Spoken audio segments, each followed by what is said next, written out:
Okay, chapter 513, The Dragon Seed. So this chapter was very interesting actually. Even if you have read the spoilers, this chapter is going to be very interesting because we find out a lot. To begin with, we do find out that the dragons that we see, well, the Eileen dragons, they are actually in Ishgard, even though the kingdom seems to be called Dragonov, which could just be a different kingdom than Fiore, but it could also be Fiore before it is actually called Fiora. And of course we find that Belserion had trouble in the west, which is on a different continent, I presume. Well, I still think that Seraph's family were from there, but let's not get into that. And you can see on his conversation with Eileen that they are definitely for protecting humans, and of course later on in the chapter we find out that Eileen wants to help fight, which suggests that she isn't actually, she's not a warrior in a sense, she's just a queen at the beginning of this chapter. But later on she becomes more of a warrior, but that's obviously time progresses pretty fucking fast in this chapter. Urza does react on the fact that she says she's from 400 years ago, but Eileen doesn't really get into that. What she is saying is that everything will be revealed, which is why I'm kind of guessing that in the next chapter we are going to get, obviously we are going to get some continuation on Urza and Eileen. Well, mostly Eileen, but also Urza.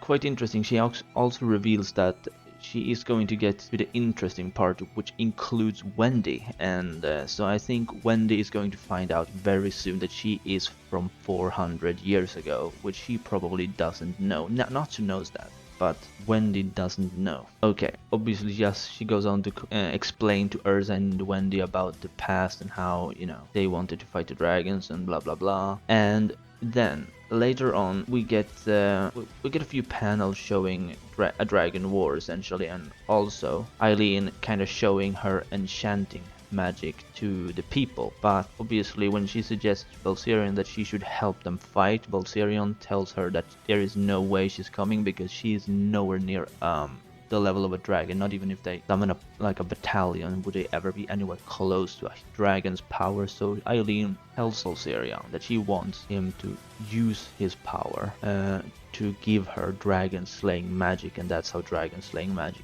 is born. And we then find out something pretty cool, well, not cool, it's actually pretty sad to be honest, about dragon slaying magic, which is that some people that are bestowed with dragon slaying magic, they go crazy, okay, literally, like they lose their minds and their bodies can't handle the power.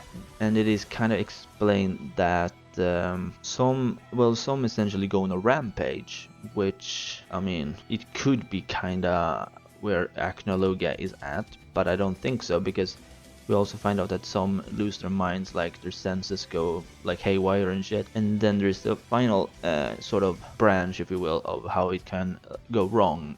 Or I guess it's correct, but it's not what they originally intended. And that's, of course, from what we know with Acnologia, is that they start to become like dragonized, eventually turning into full-blown dragons. Now, interestingly, from what I read in this chapter, it seems like they're trying to explain it as in they become dragons, but they don't seem to explain any sort of way of transforming back into a human. So that's where I'm kind of curious as how Acnologia can go back and forth. I assume it might have to do with the fact that he just found a way, or Eileen did something. I'm not sure, because we do know that in the present, obviously, Eileen is also human, and if she actually started to turn into a dragon, as we see from one of the panels, she must have done something to reverse this effect on herself, because she hasn't shown any sign of dragon slaying magic against Acnologia, nor does she have dragon scales on her body. We do know she has some kind of dragon slaying magic, as she kinda, well, the attack that she used against Ursa with that big explosion where she had like a dragon claw, I mean, that's kind of what we've seen that is even remotely dragon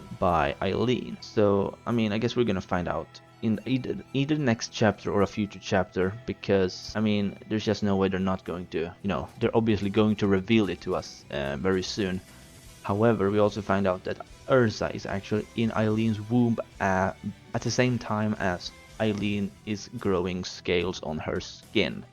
or rather the scale is growing beneath her skin. So, and you can see her skin actually cracking and scales being underneath it, kind of like Gaara in Naruto, if you will. And the next chapter is called I Am You, You Are Me, and I am going to make a prediction later today, so stay tuned for that, where I am going to focus on the womb bit, by the way. So yeah, you have kind of a hint on what it's going to be about. Anyway, that's all for this review. Let me know what you think. What do you think is going to happen next chapter, and what do you think about this chapter? And if you did, please like this video and subscribe if you're new. Bye.